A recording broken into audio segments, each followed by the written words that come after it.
Bismillahirrahmanirrahim. Assalamualaikum warahmatullahi wabarakatuh. Waalaikumsalam warahmatullahi wabarakatuh. Hai hai hai teman-teman semua. Balik lagi dengan saya Nahla di KBS Ngabuburit. Nah teman-teman, gimana nih puasa kalian? Semoga tetap lancar ya dan juga sehat tentunya. Gak kerasa kita udah di episode kelima. Perasaan baru aja kemarin saya memandu kegiatan ini atau acara ini di episode pertama, tapi sekarang udah di episode kelima dengan bintang tamu yang berbeda tentunya. Dan gak kalah keren dan juga amazing ya teman-teman. Nah, buat kalian yang belum nonton episode-episode sebelumnya, yuk silahkan dicus kalian langsung aja tonton di YouTube channel kita Kesatuan Bangsa. Tanpa bertele-tele dan berpanjang-panjang lagi, sudah bersama saya bintang tamu yang spesial dan juga dengan kisah inspiratifnya tentunya langsung aja nih. Untuk yang belum tahu dan ingin tahu orang-orang di luar sana, silahkan diperkenalkan dulu. Oke, terima kasih nih Kak Nahla ya. Perkenalkan, nama saya Yasinta Devi, bisa dipanggil Devi. Saya lulusan Universitas Negeri Yogyakarta ya, kuliahnya. Kalau SMA-nya di SMA Kesatuan Bangsa, angkatan 2015, lulusnya tahun 2015, seperti itu. Kak Nahla, Oh, oke. Alumni berarti ya, Kak? betul. Oke. Kalau kesibukannya sekarang nih, Kak, apa sih? Sekarang balik lagi nih ke SMA Kesatuan Bangsa ya. Profesi saya sekarang sebagai guru, mengajar kelas 9 putra-putri dan kelas 10 AB yang putri ya. Mata pelajarannya kimia. Oh, oke. Wah, Masya Allah. Kita ketemu dengan guru kimia, teman-teman. Mungkin kimia ini salah satu pelajaran yang agak dihindari dengan banyak orang. Mungkin lebih ke ini ya, susah dan kayak orang-orang tuh lebih males mikir. Jadi kayak, aduh, males deh kalau misalnya belajar kimia atau enggak, Miss. Atau justru orang tuh lebih excited dengan pelajaran. Gimana ya? Sebenarnya kan kalau kita tuh nggak kenal itu kan, jadi belum tahu seperti itu. Biasanya anak-anak memang seperti itu di awal, apalagi yang SMA, yang waktu SMP tidak ada ya pelajaran kimia. Sains kan hanya terdiri atas fisika dan biologi seperti itu. Waktu SMA kelas 10 gitu, beberapa asing dengan kimia, bahkan mungkin kalau saya tanya gitu, apa kata pertama yang kalian pikirkan apabila misalkan kata kimia gitu? Mereka langsung mikirnya toksik, obat, terus beracun kayak gitu. Terus apa namanya ya intinya stigma kimia mungkin negatif ya Miss. Nah, mungkin karena memang sehari-hari kita juga sering dengar kalau suruh memilih bahan yang organik atau bahan yang mengandung kimia, mereka lebih cenderung yang organik seperti itu. Kayak gitu sih Ada yang gitu mungkin jawaban jadi. dari anak-anak ya, Kak. Betul betul. Wah, tapi kakak ini Masya Allah nih, jadi guru kimia yang mungkin di bidang sains bukan cuma mengajar sains, tetapi juga sekalian mengajarkan kekuasaan Allah gitu ya nggak Kak? Karena justru Betul terkadang sekali. dari pelajaran sains itu kan sendiri, kita justru bisa menemukan Tuhan kita. Betul sekali nih Kak Nahwa. Masya Allah. Oke, kalau misalnya kita ngomongin guru nih Kak, orang di luar sana itu kan jarang ada yang mau berprofesi sebagai guru. Mereka lebih milih pekerjaan lain yang profitnya tentunya lebih besar dengan segala embel-embelnya gitu, Kak. Nah, kalau misalnya Kak Devi sendiri, kenapa sih kok pengen jadi guru? Oke, saya ini dulu ya menyetujui pernyataan Kak Nahla tadi. Kalau banyak sekali anak-anak Indonesia mungkin memandang sebelah mata profesi guru.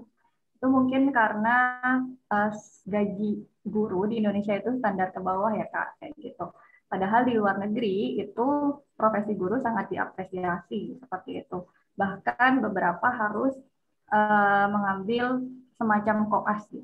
Gak hanya kuliah, tapi ada sertifikasinya juga sebelum benar-benar menjadi guru. Seperti itu kan. Nah, kalau ditanya kenapa saya mau jadi guru ya, Mm-mm. mungkin awalnya tidak sadar gitu kan. Awalnya itu merasa waktu udah kelas 12, sebenarnya tadinya saya tidak memilih apa ya namanya profesi guru. Tadinya mau memilih kuliah kedokteran hewan, tetapi oleh wali kelas saya yang Masya Allah, semoga Allah selalu menjaga beliau, suatu ketika, satu malam, mengajak saya bir-bir ya, atau one on one, ngobrol gitu, cuma berdua, menanyakan gitu, Devi serius mau kuliah lanjut di kedokteran hewan, seperti itu. Iya gitu, memangnya kenapa mem, seperti itu kan, saya menyebutnya mem, uh, itu manfaatnya kurang gitu, intinya Devi bisa lebih dengan jurusan kuliah yang lain, tetapi guru saya tersebut, wali kelas saya tersebut tidak menyebutkan jurusan kedokteran umum gitu. Jadi di situ sebenarnya saya bingung. Jadi apa sih sebenarnya yang mau disampaikan oleh wali kelas saya tersebut? Beliau juga tidak secara eksplisit menyebutkan saya untuk menjadi guru, itu tidak seperti itu, Miss. Kemudian Hamin 2 penutupan apa ya, finalisasi lah ya, finalisasi portal SNMPTN, itu tadinya saya memilih UGM dan Universitas Brawijaya, itu saya ubah semua menjadi UNY saja. Universitasnya UNY, kemudian jurusannya saya ubah menjadi kimia dan biologi. Gitu. Nah, lucunya saya tuh berpikir kan itu karena UNY adalah salah satu universitas pendidikan yang ada di Indonesia ya, letaknya di Yogyakarta seperti itu. Nah, saya berpikir otomatis jurusan kimia dan biologi itu adalah jurusan pendidikan. Nah, setelah saya tahu itu waktu graduation, waktu malam ini persiapan untuk wisuda, kan keterima ya. Kemudian teman saya menyebutkan, Dev itu kayaknya bukan pendidikan. Di situ saya sebenarnya frustasi nih kayak gitu. Kayak wow, ini tuh murni gitu kan. Kalau menurut saya murni itu akan lebih berat daripada yang pendidikan ya. Karena benar-benar menyelam ilmunya seperti itu. Tetapi alhamdulillah karena didukung oleh lingkungan seperti itu, selain saya berkuliah kemarin sempat menjadi pembina juga lingkungannya, lingkungan guru, dan sudah dilatih ya untuk apa ya, mengajari, bukan mengajari secara formal gitu, mungkin ya membantu adik-adik kelas seperti itu untuk belajar dan lain sebagainya. Jadilah alhamdulillah keinginan untuk menjadi guru yang sebenarnya kalau dipikir-pikir adalah keinginan saya waktu SD seperti itu, Miss. Saya baru sadar kayak gitu. Waktu awal saya sebenarnya apa ya, sempat kayak menyalahkan keadaan gitu kan, sempat tidak menerima, tetapi setelah diintrospeksi lagi, oh dulu sebenarnya aku tuh pernah ya pengen mau jadi guru karena ada guru-guru yang menginspirasi seperti itu dari zaman SD sampai saya SMA, tapi mungkin tidak sadar gitu ya, di alam bawah sadar saya seperti itu. Oke, wah, Masya Allah banget nih Kak Devi. Ternyata di situ ada peran seorang guru lagi ya, Kak. Peran Betul. seorang guru yang menuntun Kak Devi sampai sekarang. Pasti kalau saya dengar nih dari cerita Kak Devi agak complicated sih ya Kak. Maksudnya pasti perang batin dan pikiran tuh pasti ada ya Kak. Antara dua pilihan mana nih yang lebih kita butuhkan dan kita inginkan. Ya nggak sih Kak? Betul sekali. Tapi finally akhirnya Kak Devi di sini teman-teman di sekolah tercinta kita Kesatuan Bangsa menjadi seorang guru di mata pelajaran kimia. Wah, salut-salut nih Kak. Masya Allah, semoga tentunya Kakak selalu dikasih keberkahan dan juga menebarkan manfaat ya kepada kita semua. Oke, kalau misalnya dari Kak Devi sendiri nih, arti guru. Seorang guru tuh apa sih menurut Kak Devi? Arti seorang guru bagi saya, mungkin ini dulu ya, dari istilahnya itu, salah satunya dari istilah bahasa Jawa, guru itu digugu dan ditiru. Digugu itu didengarkan dan diperhatikan ya, apa yang diucapkan seperti itu, kemudian ditiru secara perilaku. Jadi guru itu adalah seorang teladan untuk murid-muridnya, menurut saya.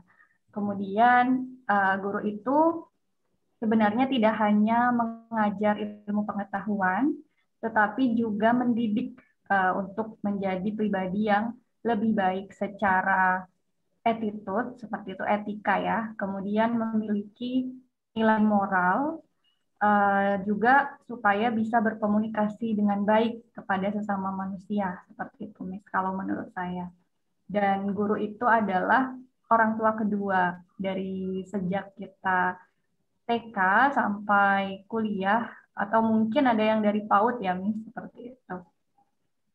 Wah, Masya Allah nih, untuk Kak Devi, arti guru menurut Kak Devi itu adalah didengarkan dan ditiru ya Kak. Gimana kita jadi role model buat anak-anak kita, siswa-siswa kita, gitu. Jadi menjadi seorang guru tuh merupakan pekerjaan yang mulia dan juga insya Allah baik. Betul sekali. Amal jariah ya, karena Iya, benar-benar. Benar tuh Kak Devi, amal jariah juga. Kalau untuk pesan nih Kak, untuk generasi selanjutnya. pesan untuk generasi selanjutnya gitu ya. Untuk yang masih bersekolah atau mungkin masih berkuliah gitu, milikilah adab kepada guru gitu, etika yang baik terhadap guru, karena tadi ya guru itu sebagai orang tua kedua gitu. Mungkin sekarang ya Miss, generasinya udah beda. Kan kita tahu ya ada bermacam-macam golongan generasi, ada generasi Z, generasi Y, seperti itu. Bahkan sekarang sudah generasi alfa seperti itu kan. Semakin ke sini seperti tidak ada sekat gitu antara yang tua dan yang muda. Secara bahasa itu sudah seperti tidak ada mana yang apa ya, kayak kalau di bahasa Jawa kan ada bahasa kromo, bahasa kromo inggil dan lain sebagainya seperti itu. Nah, kalau mungkin sekarang tadi Miss adabnya gitu kepada guru, karena tadi guru adalah seseorang yang memberi kita ilmu dan juga mendidik kita sebagai orang tua kedua juga. Jadi eh, insya Allah doa-doa beliau itu juga makbul gitu, insya Allah ya, terhadap kita. Jadi kalau kita mau hidup kita itu baik, kemudian lancar apapun yang kita hajatkan, itu sebaiknya berbuat baik kepada guru dengan adab tadi, menghormati, kemudian secara bahasa dengan pemilihan kata yang baik. Kemudian kalau komunikasi mungkin sekarang ya Miss, langsung ngejapri gurunya. Kemudian dari segi bahasa itu seperti ngobrol ke teman, padahal kan beda ya. Harusnya lebih gimana ya? Harus belajar sih komunikasi bagaimana untuk menghubungi guru melalui media sosialnya atau mungkin nomor pribadinya seperti itu. Kemudian kalau untuk adik-adik yang sedang berjuang nih, UTBK, kemudian SNMPTN, dan lain sebagainya, jangan lupakan doa guru. Mintalah doa mereka, karena insya Allah doa mereka tulus untuk kita. Mereka juga sangat mencintai kita.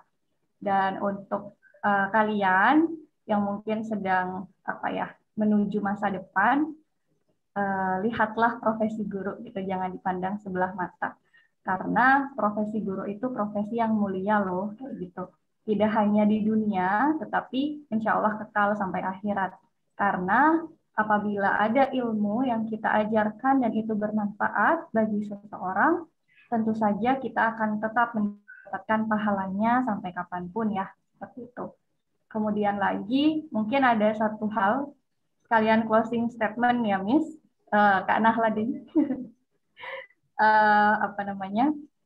Kalau kita mengajarkan seorang siswi itu sama dengan mendidik sebuah generasi seperti itu. Dan apabila kita mengajar dan mendidik seorang siswa, yang artinya laki-laki ya, berarti kita sedang mempersiapkan seorang pemimpin masa depan seperti itu.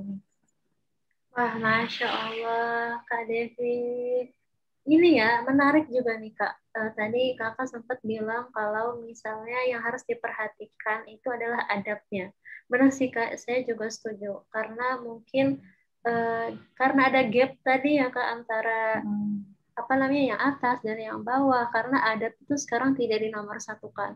Padahal justru dulu ulama-ulama itu lebih mengutamakan adab dibanding ilmu pengetahuan itu sendiri.